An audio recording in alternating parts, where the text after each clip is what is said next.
Bismillahirrahmanirrahim.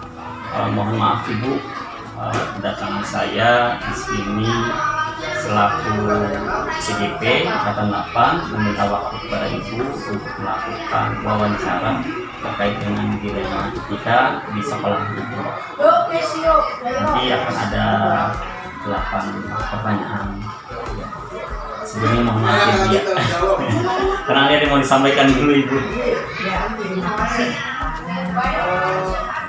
Mudah-mudahan sedikitnya bisa membantu ibu yang mengikuti CGP. Alhamdulillah juga ada yang hebat sehingga ini dan mudah-mudahan di sini pertanyaan yang akan disampaikan minimal saya bisa, tetapi maaf barangkali belum maksimal semampunya yang bisa saya jawab. Ya, terima kasih Bu. Barangkali kita mulai di pertanyaan pertama dia. Selama ini bagaimana Ibu dapat mengidentifikasi kasus-kasus yang merupakan dilema etika atau pembangun moral? Mungkin di sini kita akan mengidentifikasi kasus-kasus yang ada di sekolah. Kita termasuk dilema etika harus segera disikapi. Betul. Kita harus memilah mana yang harus segera disikapi. Mungkin itu kita mengidentifikasi ini kasus apa nih, gitu kan? Iya. Kalau memang harus segera sikapi, harus kita segera sikapi. Mungkin seperti itu. Jadi kita mengidentifikasi kasus-kasus dulu. Apa nih masalahnya? Kasusnya apa? Apakah ini termasuk ini atau yang lain? Sehingga kita bisa menyikapinya. Oke. Terus selama ini bagaimana Ibu melakukan pengambilan keputusan di sekolah, terutama untuk kasus-kasus di mana ada dua kepentingan yang sama-sama benar atau sama-sama mengandung nilai kebajikan? Jadi kan ada kasus Bu ya yang dua-duanya benar gitu ya. Gimana itu? Ya paling kita yang penting menyampaikan kalau memang kasus itu terjadi, kita paling kan orang tua kita panggil dan kendala yang harus disikapinya pihak sekolah dan orang tua memahami atas keputusan yang diambil menyelamatkan semua pihak, gitu kan? Jadi tidak membela salah satu karena dua-duanya penting. Betul. Jadi kita obrolkan dengan orang tua, tapi kita menyelamatkan semuanya. Gitu. Iya. Terus terkait dengan langkahnya Ibu, kira-kira langkah atau prosedur seperti apa yang biasa Ibu lakukan selama ini? Ya kalau memang terjadi seperti itu, yang utama kita ngobrol atau panggil anak tersebut secara face to face, gitu kan. Lalu kita kalau memang kita memanggil orang tuanya supaya orang tua juga paham, dan kita duduk bareng menyelesaikannya secara bersama-sama sehingga sama-sama enak. Dan anak pun tidak terbebani sehingga penyelesaiannya orang tua tahu, pihak sekolah tahu. Itu yang langkah yang paling utama. Kita kan menanyakan cara tersebut, gitu kan, seperti apa dan bagaimana. Kalau memang dan kita harus segera menyikapi, ya paling kita orang tua segera dipanggil. Nah setelah itu kita duduk bareng. Itu yang paling utama kan, gitu ya Pak ya. Iya betul. Terus dari selama ini nih Bu, hal apa yang dianggap efektif dalam pengambilan keputusan pada beberapa kasus? Paling kalau kita ngambil keputusan kan kita tidak bisa ambil sendiri, apa ya? Kita juga kalau permasalahan segala sesuatu kita sampaikan kepada teman-teman, kita cari yang terbaik, hasil musyawarah dan mufakat, sehingga selamat semuanya. Oke. Terus ini Bu, ada yang terkait dengan permasalahan pasti akan ada sebuah tantangan ya Bu ya. Kira-kira tantangannya apa Bu? Ya paling biasanya orang tua suka tidak menerima, gitu kan? Kadang merasa anaknya itu benar. Yang paling itu tantangan kita harus segera menyikapi. Kadang kan karena anak tersebut kadang di rumahnya seperti apa, di sekolah seperti apa. Yang tantangan kita itu memberikan masukan yang paling berat itu ya orang tua karena merasa anaknya benar. Gitu paling itu. Kalau di yang lain kan kita teman-teman kalau di sekolah sih paham. Gitu. Paling ada orang tua karena perbedaan sikap anak di sekolah dengan di rumah. Terus ini Bu, apakah ibu memiliki sebuah tata kelola atau jadwal tertentu dalam sebuah penyelesaian masalah etika. Apakah ibu langsung menyelesaikannya di tempat atau memiliki sebuah jadwal untuk menyelesaikannya? Bentuk atau prosedur seperti apa yang ibu jalankan? Ya mungkin jadwalnya kita hari apa misal terjadi, kita kan harus segera tuh kalau memang terjadi. Paling hari itu juga langsung harus segera disikapi. Karena barangkali kalau tidak langsung disikapi, barangkali permasalahan tambah panjang. Betul. Jadi langsung disikapi. Nah, seperti apa nanti penyampaiannya, bagaimana prosedurnya, nanti kita tindak lanjuti. Besok lusa kita ketemu dengan orang tua, dan seterusnya kita musyawarah bagaimana yang harus kita langkah berikutnya. Betul. Terus adakah seseorang atau faktor-faktor apa yang selama ini mempermudah atau membantu ibu dalam mengambil keputusan dalam kasus-kasus dilema? Yaitu kalau yang mempermudah ya kita menyampaikan permasalahan ini tidak ditanggung sendiri, tetapi kita teman-teman juga diberitahu permasalahan sehingga hasil musyawarah dan mufakatlah yang akan menjadikan keputusan bersama, kan? Jadi tidak hanya keputusan kepala sekolah belum tentu kita juga kan, tetapi hasil musyawarah bersama-sama pasti ada yang terbaik. Berarti melibatkan banyak ya biasanya ya? Ya, karena kan kita juga tidak bisa jangan sampai kita sendiri ego gitu kan. Pendapat kita belum tentu betul untuk pendapat yang lain. Kalau hasil musyawarah otomatis kan masukan itu banyak, mana yang terbaik kita ambil supaya semuanya juga terselamatkan.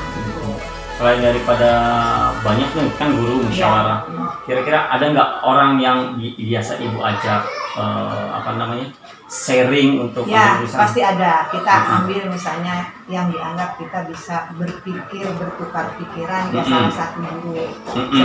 Sebelum melangkah ke semuanya, biasanya kita ngobrol dengan salah satu guru yang bisa membantu memecahkan masalah tersebut. Tapi kalau memang sudah satu kan tidak mungkin, barangkali yang lain juga saya tidak diajak ngobrol, saya tidak tahu, tapi minimal ada salah satu guru yang kita bisa mengkomunikasikan, memberikan masukan, tetapi setelah itu kita sampaikan kepada teman-teman yang lain. Tetap semuanya harus tahu, jangan sampai permasalahan nanti ada ini saya tidak tahu gitu kan, tidak ada penyampaian atau bagaimana, tapi intinya tetap ada salah satu guru yang bisa kita ajak bicara, tetap ada. Nah, dari semua yang tadi kita bicarakan ini ya terkait dengan dilema etika ini, pembelajaran apa Bu yang ibu petik dari pengalaman ibu mengambil dalam pengambilan keputusan dilema etika ini Bu? Di sini pembelajaran yang diambil dalam masalah keputusan dilema etika sangat benar-benar harus mempertimbangkan berbagai kepentingan. Iya betul. Tidak mungkin salah satu pihak yang mana ada sisi baik dan sisi buruknya. Nah, oleh karena itu kita berusaha dengan jalan musyawarah dan mufakat yang menjadikan keberhasilan sesuatu keputusan.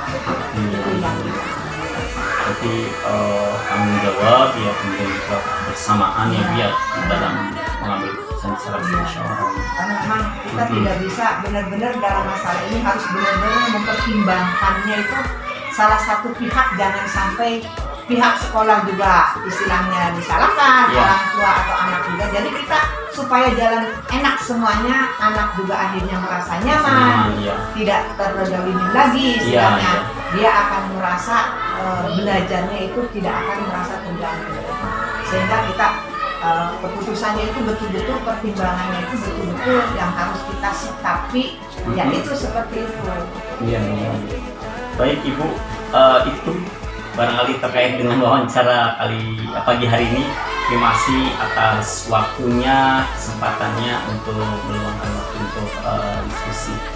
Barangkali ada yang mau disampaikan kembali sebelum ini. Terima kasih Pak, mudah-mudahan apa yang tadi saya sampaikan, kalau sempurna pasti belum.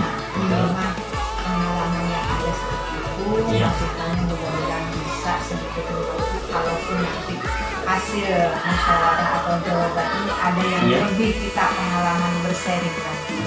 Ini adalah merupakan pengalaman dari tentu yang lain juga seperti apa. Intinya ya alhamdulillah saya bisa minimal membantu. Nah, itu seadanya. Dan mohon maaf barangkali belum bisa memuaskan jawaban yang bisa disampaikan oleh saya. Minimalnya itu Pak. Mudah-mudahan dengan sedikitnya bisa membantu dan mudah-mudahan kita juga akan mendapatkan ilmu tambahan ke depannya dalam melaksanakan program atau masalah yang seperti ini yang sering terjadi di sekolah. Baik, terima kasih banyak Ibu atas waktunya. Mohon maaf diganggu. Ya, terima kasih.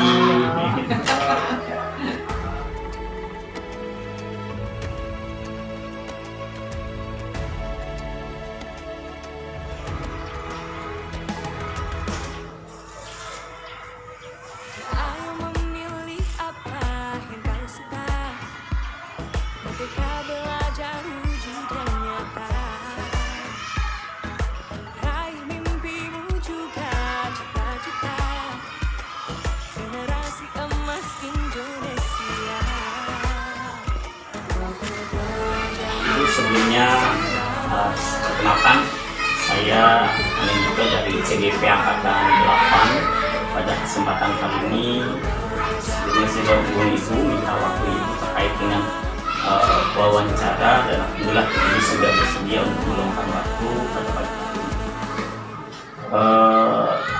Mungkin nanti ada beberapa pertanyaan yang akan saya sampaikan. Sebelumnya saya mohon maaf dan terima kasih atas waktunya. Bapak Ibu ada yang mau sampaikan? Baik. Sebelumnya minta maaf ya. Ini terkait dengan tugas di CGP, itu kita akan mewawancarai tentang permasalahan dilema kita. Nah, pertanyaan pertama, selama ini bagaimana Ibu dapat mengidentifikasi kasus-kasus yang merupakan dilema etika atau pembangun moral?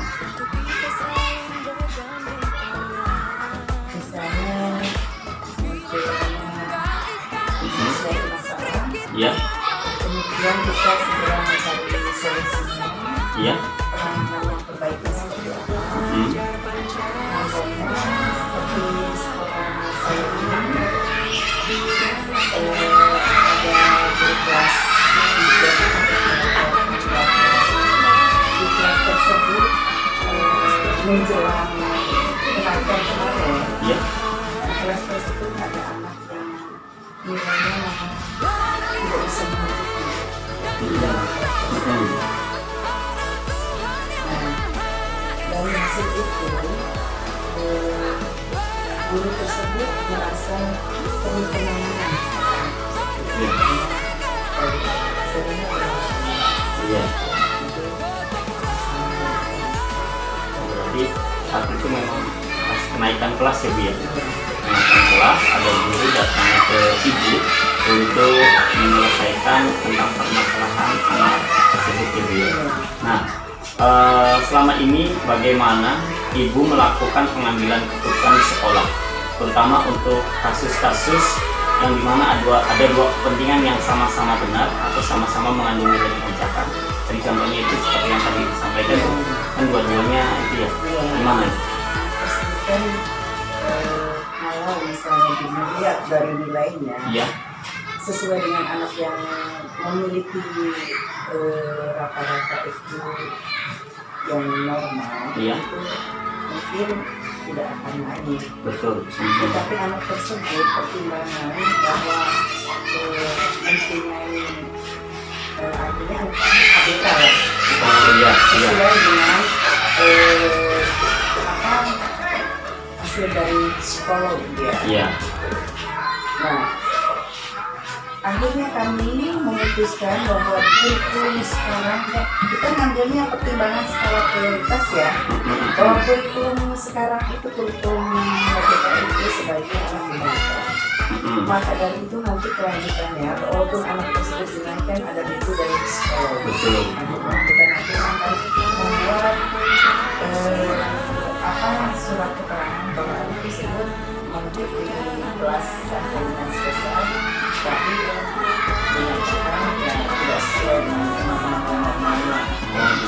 Berarti saat itu muncul dilemanya itu kalau tidak dinaikkan, nanti aturan di kurikulum merdeka harus dinaikkan. Sedangkan kalau dinaikkan, anak itu masih belum bisa mengikuti sesuai dengan yang normal. Karena itu kami orang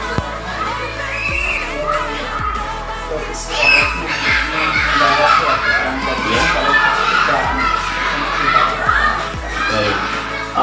Selanjutnya Ibu, langkah-langkah atau prosedur seperti apa yang biasa Ibu lakukan selama ini? Pertama, dari informasi dari yang tadi guru kan melaporkan ke saya. Iya, betul. Cari informasi yang seakurat mungkin. Betul. Kemudian orang tua juga dipanggil.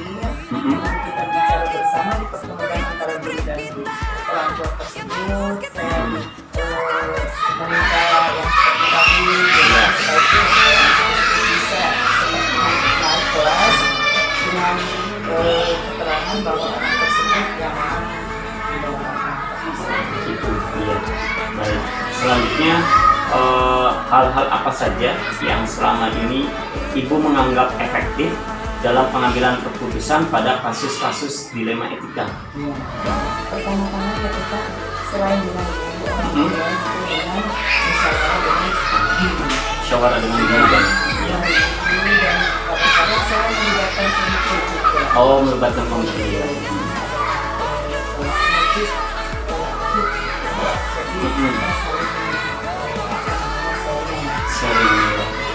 Nah, ada nggak nih hal-hal apa saja yang menjadi sebuah tantangan dalam pengambilan keputusan pada kasus-kasus dilema etika?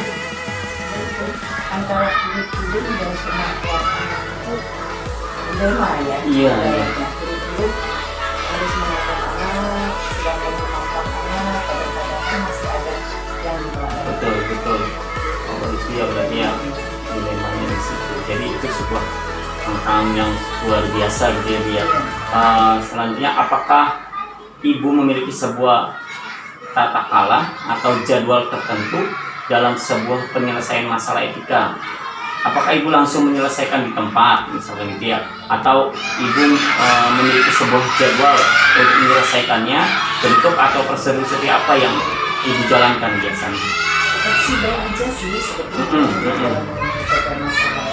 Apabila masalah itu muncul nanti tidak bisa diselesaikan hari itu, ya kita bisa menyelesaikan. Tapi kalau misalnya masalahnya rumit, kita butuh penanganan untuk musyawarah dengan yang lainnya, dengan guru, dengan pihak-pihak tertentu, ya artinya kita tidak harus memiliki selesai. Oh, berarti Ada tidak harus tetap jadwalnya fleksibel. Iya. Jadi kalau masalahnya segera berarti ya Segera juga. Tapi kalau Cara waktu ya berarti kan kita butuh penanganan musyawarah nanti mulai tersusun kalau dia. Oke, baik. Selanjutnya, adakah seseorang atau faktor-faktor apa yang selama ini mempermudah atau membantu Ibu dalam mengambil keputusan dalam kasus-kasus dilema etika? Seperti tadi ya, yang sudah saya lakukan guru dengan orang tua, dengan semua guru, melibatkan komite juga, misalnya sering dalam saya ya. Untuk mengambil keputusannya gitu ya. Nah, saya itu kadang-kadang bisa sering dengan yang disebutkan atau dituakan di gugus kan, Iya. di sini saya suka sharing sama kedua guru saya, gugus 4 ini suka sharing baik gimana kalau menurut saya sudah kita bagus gitu aja ya udah saya laksanakan. Berarti orang yang lebih senior dan lebih berpengalaman ya Bu ya. Tentunya tidak banyak makan segar. Ya sih memangnya kadang-kadang kalau yang lagi kepala sekolah yang masih baru-baru kan butuh sharing dengan pengalaman kepala sekolah yang lebih sepuh ya, lebih banyak pengalamannya. Dan saya juga tentunya orangnya saya pikir bijak. Iya. betul. Pertimbangan juga ya, soalnya iyalah, jangan Jakarta asal juga. sharing dengan orang yang bagaimana. Nanti malah membuka ini ya, Masalah yang masalah keluar. baru. Iya, keluar itu. Oh, ini punya masalah baru. Oke, baik Ibu. Ini pertanyaan terakhir Ibu. Dari semua hal yang tadi disampaikan oleh Ibu, kemudian pembelajaran apa yang Ibu dapat petik dari pengalaman Ibu dalam pengambilan keputusan dari dilema etika ini? Semua berfaktor pada kepentingan anak, terutama anak ibu saya. Artinya jangan sampai kita merugikan anak tersebut. Walaupun keadaan anak seperti apapun, kalau kita lakukan kembangkan anak tersebut supaya anak itu bisa sesuai dengan anak. Iya, berarti semuanya muaranya adalah siswa kepentingan anak. Iya. Baik Ibu, alhamdulillah ini pertanyaan sudah selesai. Terima kasih atas ilmunya, sharingnya, dan berbaginya. Mudah-mudahan menjadi sebuah pelajaran untuk saya. Barangkali itu saja Bu dari saya. Terima kasih atas waktunya. Sama-sama. Barangkali Ibu mau ngasih pesan ke saya, dipersilakan gitu. Untuk ya barangkali saya kan salah satu masih yang muda dalam penyelesaian masalah, bukan beda dengan Ibu termasuk orang yang istilahnya. Mudah-mudahan sukses selalu. Amin. Dan melangkah itu dengan kebijakan yang apa namanya, yang tepat betul ya. Siap Ibu, terima kasih atas waktunya ya Bu ya.